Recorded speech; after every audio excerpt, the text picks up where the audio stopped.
Okay, what's up, everybody?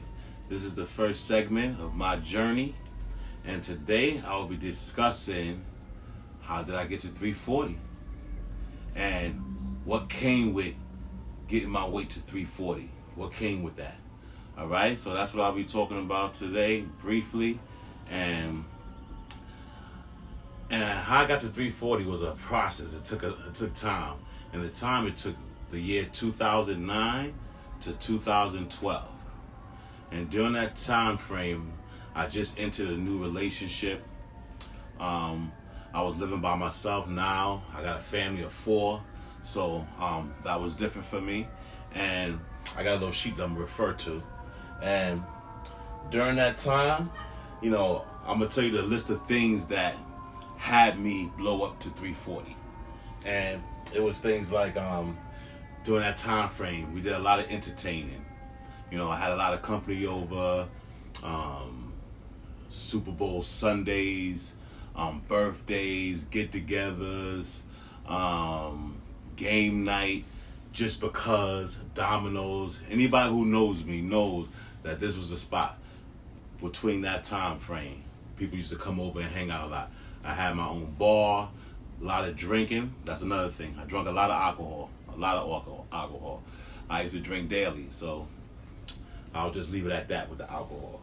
I was eating whatever I wanted.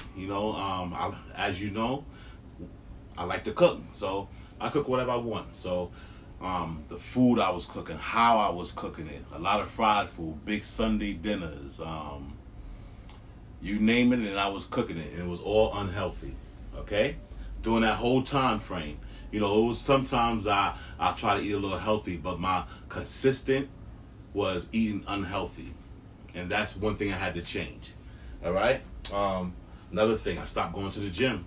Before this time frame, I still was dibble dabbling in the gym, but during this time frame, I completely just stopped going to the gym.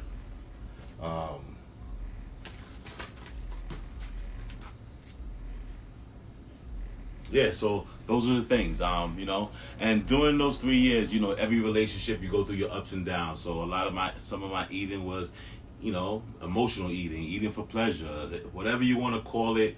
I look back at it now, and some of those things did play a role in it. All right.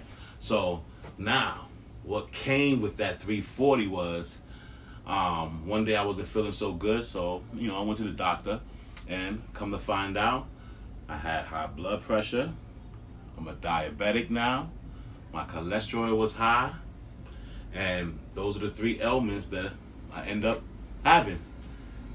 So, and looking back on it, the diabetes, I kind of pretty much knew that something was going on with that, because that's the main reason why I went to the doctor, because, the symptoms, getting up every night, going to the bathroom like every 15, 20 minutes, can't quench your thirst, stuff like that. So it was signs.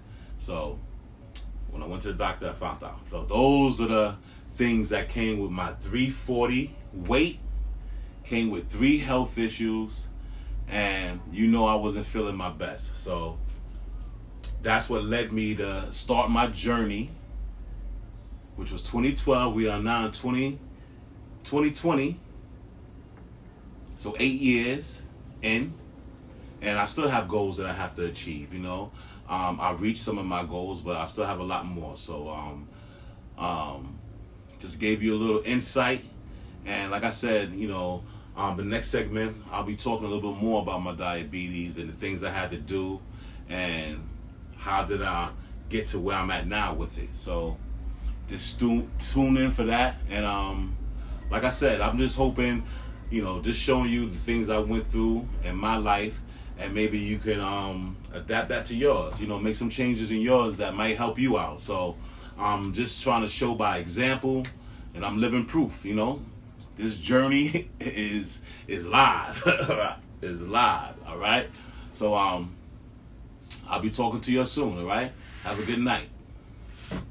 Oh, and one thing, if you haven't subscribed to that channel, go to the channel, hit the bell so you don't miss no new content. All right. Come with me on this journey.